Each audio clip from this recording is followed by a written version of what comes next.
Hello, good morning students. Today we are going to learn that is lesson number 8, our last lesson measuring time. Okay measure कैसे time करेंगे हम लोग आपने आपके घर पे घड़ी भी देखा है. So with that we will going to learn. When I will teach you this lesson you have to see in your home clock. आपको क्लॉक में भी देखना है आपके एज इट इज़, तो आपको टाइम भी समझना आएगा. What is the time? The hour hand is between 1 and 2 and the minutes hand is at 6. It means that the time is 30 minutes past 1. अभी आर हैंड क्या है? इसमें आर हैंड मतलब जो छोटा काटा रहता है एकदम छोटा, उसे हम आर हैंड बोलते हैं. आर आर मतलब घंटे वाला आर, एंड मिनट्स हैंड मतलब जो लंबा रहता है आपके घड़ी में उसे हम मिनट्स हैंड बोलते हैं. तो इसमें क्या बताया है? इन दैट डेफिनेशन टाइम का मतलब है कि जो 1 और 2 के बीच में जो हमारा आर हैंड है, मतलब क्या हो रहा है 1 एंड 2 के बीच में है, मतलब हमारा 1 बज के जा चुका है और वो 2 पे जाने वाला है. जो 1 एंड 2 के बीच में वो हमारा आर हैंड है और जो बड़ा काटा है वो 6 पे है. इसका मतलब वो 30 मिनट्स पास्ट 1 है. तो ये वहाँ पे डेफिनेशन एक्सप्लेन किया है. अभी हम ये जो आपको दिया है इसके थ्रू मैं आपको एक्सप्लेन करती हूँ. Right the time shown by the clock below in hours and minutes. तो यहाँ पे एक पहला क्लॉक दिया है जिसके नीचे 45 मिनट्स पास्ट 1 बोला है. अभी 45 मिनट्स कैसे मैं वो आपको बताती हूँ. आपकी घड़ी में जो आपका घड़ी है तो 12 to 1 2 3 4 5 ये जितने भी नंबर्स है उनके बीच में 5 का डिफरेंस है. There are difference of 5. तो हम वहाँ पे 5 का टेबल बोल के हम अपना सॉर्ट आउट कर सकते हैं. तो जैसे अभी 5 1 जा, जो ये 1 है वहाँ पे 5 1 आएगा, तो मतलब वहाँ पे 5 2 जा कितना था? 2 पे कितना आएगा? 10. फिर 3 पे 15, 4 पे 20, 5 पे 25, 6 पे 30, 7 पे 35, 8 पे 40, 9 पे 45, 10 पे 50, 11 पे 55, 12 पे 60. हमें वहाँ पे 5 का टेबल यूज़ करना है फ्रॉम 1. 12 से हम 5 का टेबल नहीं बोलेंगे, 1 से करेंगे. जहाँ पे 1 लिखा है वो हमारा 5 रहेगा एज अ रिजल्ट में. ठीक है. तो यहाँ पे अभी घड़ी अभी देखो छोटा काटे जो हमारा आर हैंड है, आर हैंड किधर दिख रहा है आपको? उसमें फर्स्ट इमेज में 12 और 1 और 12 के बीच में. इसका मतलब है कि 1 बज के जा चुका है, 1 o'clock होके गया है, तो वो हमारा पास्ट 1 होगा. पास्ट 1 जो होके जा चुका है वो हमारा पास्ट 1 होगा. जो भी रैंडम नंबर है पास्ट 1. अभी ये यहाँ पे समझो कि ये 12 और 1 के बीच में होता है, ये आर हैंड जो हमारा छोटा काटा होता है, तो ये हो जाता पास्ट 12. समझ में आ रहा है? अगर वही छोटा काटा अगर 3 और 4 के बीच में होता तो ये यहाँ पे क्या हो जाता? पास्ट 3. समझा? जो चीज़ होके गया है वो हमारा पास्ट और जो भी नंबर रहेगा वो. और अभी हमारा मिनट्स हैंड किस पे है? 9 पे है. तो 5 9 जा 45, तो 45 मिनट्स पास्ट 1. नेक्स्ट इमेज में देखो आप क्या है, 2 और 3 के बीच में है, तो वहाँ पे आ जाएगा पास्ट 2 और मिनट्स कितना है? 5 7 जा 35, तो हम 35 लिख देंगे. तो अब पहला मिनट्स हैंड देखो. अभी मिनट्स हैंड किस पे है? 15 मिनट्स पे, तो 15 डाल देंगे. पास्ट इधर टी हट गया, पुट दैट टी पास्ट. अभी किसके बीच में है? 10 और 11 के बीच में, तो क्या आएगा? पास्ट 10. ओके. और यहाँ पे लास्ट वाली इमेज में देखो मिनट हैंड किस पे है? 8 पे है, तो 5 8 जा 40, तो हम 40 मिनट्स लिखेंगे पास्ट. अभी 3 और 4 के बीच में है, तो दैट इज़ पास्ट 3. ठीक है. Next one is using the terms a quarter, past, half quarter and a quarter. Okay. इधर हमें क्वार्टर्स यूज़ करना है. 1 आवर मतलब 1 घंटा, मतलब कितना होता है? 1 घंटे में 60 मिनट्स होते हैं. 1 आवर में 60 मिनट्स होते हैं. ये पूरा 1 आवर मतलब ये यहाँ से लेके एक पूरा सर्कल हो जाएगा, वो हमारा पूरा 1 आवर होता है. अगर ये हाफ आवर मतलब ये इतना ही गोल घूम रहा है, इतना हाफ आवर, उसे हम 60 मिनट्स बोलेंगे, उसे हम 60 मिनट्स बोलेंगे. A quarter of an hour. अभी एक पूरा आर एक सर्कल की तरह, एक क्वार्टर मतलब इतना सा, ये जो पोर्शन दिख रहा है इन दोनों के बीच में वो हमारा क्वार्टर हो जाएगा. तो वो क्वार्टर के बीच में क्या बोलेंगे? उसे हम 15 minutes.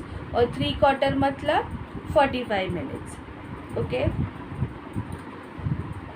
After 12 o'clock we start measuring the time again from 1। 12 बजने के बाद भी हम उसे फिर से 1 से गिनना चालू करते हैं as we read the clock. अभी यहाँ पे देखो क्या दिया है,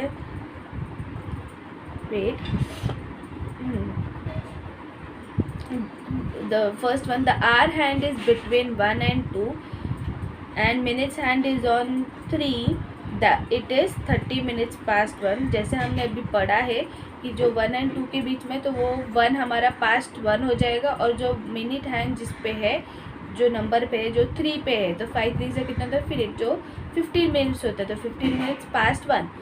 1 hour hand a quarter past, a quarter or has pass, तो it is a quarter past 1। इसका मतलब क्या बता रहा है कि यहाँ पे क्वार्टर हुआ है। इधर हमने क्वार्टर हमने पढ़ा भी है, ये देखो पहले भी आपने क्वार्टर्स पढ़े रहेंगे, तो इसमें हम क्वार्टर्स यूज़ कर रहे हैं। तो एक तो हमारा राइट है जो हमने पहले पढ़ा, वो हम एक उसी वे में क्लॉक को आइडेंटिफाई करेंगे। बट अगर इन केस हमें क्वार्टर लिख के आया तो हम क्या करेंगे, तो हम क्वार्टर में क्या करेंगे, अभी वही चीज़ है। अभी एक इस पे है, उसमें हमने पढ़ा था कि quarter of an hour, quarter मतलब ये अभी समझिए कि आपकी लाइन है, तो ये पूरा एक आर है, एक सर्कल बन जाएगा। एक आर मतलब एक पूरा सर्कल, और आपकी घड़ी भी सर्कल ही है। तो उस एक आर में मैंने क्वार्टर बना दिया 15 पे, मतलब इतना। तो ये जो आपको पोर्शन दिख रहा है, ये यहाँ से लेके यहाँ तक, इसे हम क्वार्टर बोलेंगे, ठीक है। उस चीज़ को हम क्वार्टर्स बोलेंगे। तो इधर एक क्वार्टर भी हुआ है, देखो 12 से लेके 3 तक एक क्वार्टर बन गया, इतना से एक क्वार्टर बन गया है, तो 15 मिनट्स का है, ठीक है। 15 मिनट बोला है ना उसने। क्वार्टर ऑफ एन आवर, एक क्वार्टर मतलब 15 मिनट, और 3 क्वार्टर का मतलब 45 मिनट। 45 मिनट मतलब अगर क्वार्टर होने के लिए क्या होना चाहिए कि जो हमारा मिनट हैंड है वो 3 पे होना चाहिए, या फिर 9 पे होना चाहिए। जो हमारा मिनट हैंड 3 पे होना चाहिए या फिर 9 पे होना चाहिए। जब 3 पे होएगा हमारा मिनट हैंड, तो हमारा एक क्वार्टर बनेगा। जब हमारा मिनट हैंड जो बड़ा वाला काटा है वो जब 9 पे जाएगा, वो हमारा 3 क्वार्टर आवर बनेगा, ठीक है। तो इधर बन रहा है, देखो क्वार्टर आवर बन रहा है। सेम वे में इसमें भी 15 मिनट्स है, तो इधर भी क्वार्टर आवर बन रहा है, 1 क्वार्टर आवर बन रहा है। इसमें 2 क्वार्टर आवर बन रहा है, देखो वो 6 पे है, तो 6 पे मतलब 2 क्वार्टर आवर हुआ। इधर भी 2 क्वार्टर आवर बन रहा है, इधर 3 क्वार्टर आवर बन रहा है। जब 3 क्वार्टर आवर बनेगा तो हम लोग बोलेंगे 3 to 12, ठीक है। तो इसकी रीडिंग भी होती है, तो let's see how it is read. जब अभी देखो ये पहले इमेज में जब मैंने आपको बोला ये 3 पे है, तो ये क्या हुआ, 1 क्वार्टर आवर हुआ। तो क्वार्टर पास्ट में हम लोग क्या करते थे, जो हमारा आर हैंड है, जो जिन 2 नंबर के बीच में है, वो हम लोग नंबर बोलेंगे। तो ये 1 and 2 के बीच में, तो क्वार्टर पास्ट 1।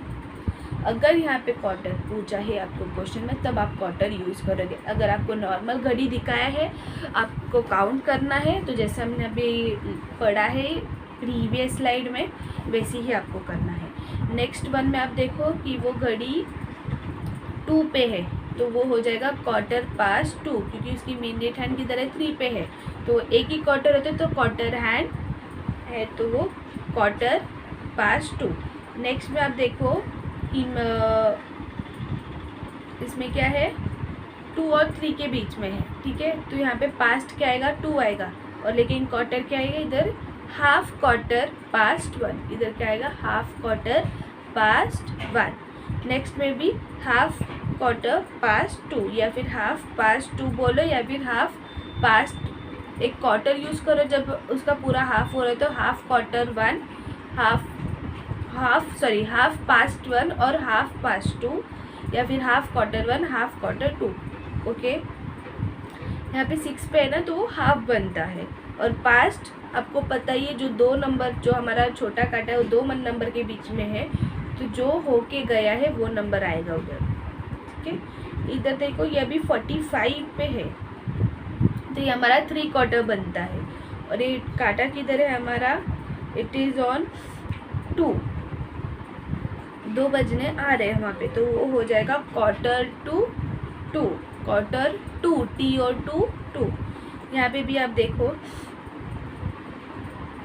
यहाँ पे आएगा, अभी ये देखो ये भी हाफ 3/4 हो रहा है, तो ये 45 पे है हमारा। तो ये किसके बीच में है, 12 और 1 के बीच, 12 और 1 के बीच में, तो जो हो चुका है वो नंबर आएगा, दैट इज़ 12। तो 1:45, okay. Next one is calendar. ये जो ऊपर का कैलेंडर है वो आप रीड आउट करो, that is your. Next one is measuring a period of time. तो अभी आपको इधर एक पीरियड दिया है, दिस यू शुड नो, तो मैं आपको एक एक्सप्लेन कर रही हूँ, ठीक है। Surekha went to her uncle's village in May, वो अंकल के विलेज पे गई थी मई में। She went swimming every day, वो स्विमिंग रोज करती थी।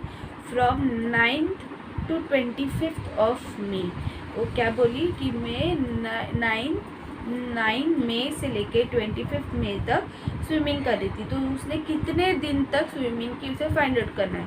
तो हम क्या करेंगे, 9 से लेके 25 तक नंबर लिख देंगे और सब काउंट करेंगे। जैसे कि अभी 9 से लेके 25 तक लिखा है, डॉट लगा के, यहाँ पे पता लगाना है ना कितने दिन उसने स्विमिंग की।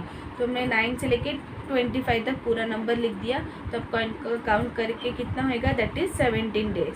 पूरा देखो आप 9 से लेके 25 करो काउंट, सो 17 डेज ही होता है। अगर ऐसे ही आपको कुछ और क्वेश्चन आया जिसमें आपको बोला है कि काउंट करना है, डेज दिए हैं, नंबर डेट दिया है कि आपको ये तारीख से ये तारीख तक काउंट करना है, कितनी छुट्टियाँ होती है, तो आप पहला वो तारीख जब स्टार्ट होती है, जब आपने चालू किया वो तारीख लिखो, और जब एंड हो रही है वो तारीख लिखो, और उन दोनों के बीच में जो नंबर्स आते हैं वो पूरा लिख दो। तो सबको एक साथ काउंट करो तो आपको एक परफेक्ट नंबर मिल जाएगा, ठीक है। और वो नंबर के साथ आपको क्या लगाना है, डेज मेंशन करना है। Surekha went swimming for 17 days, यहाँ पे 17 का है ना, पूरा 17 डेज हो गई ना, तो 17 डेज लिखेंगे, ठीक है। बाय।